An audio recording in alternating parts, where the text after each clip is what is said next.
Good afternoon, guys. Welcome back to Randus Radio, your best source for internet-related news, and this is Bonesy Rather. I'm assuming you've enjoyed the online death sagas by Potted Plant so far, but we will be taking a break for a second to talk about a few things. People who are in love with anime girls are, sucking weird. Just imagine a future of our world where they actually become real. And, the result of that would basically be society collapsing. Don't even ask me how, because last time I saw some dude in an Oculus Rift headset making love to, another one of his kind. Turns out that they're playing VR chat with anime avatars. On the subject of that, I feel like we're living in a cutting-edge society where middle-aged otaku dudes are falling in love with other middle-aged otaku dudes.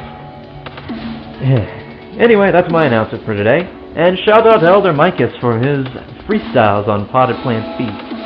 You've kept him happy in his terrible life in Thailand, and he really appreciates it. Thank you for listening.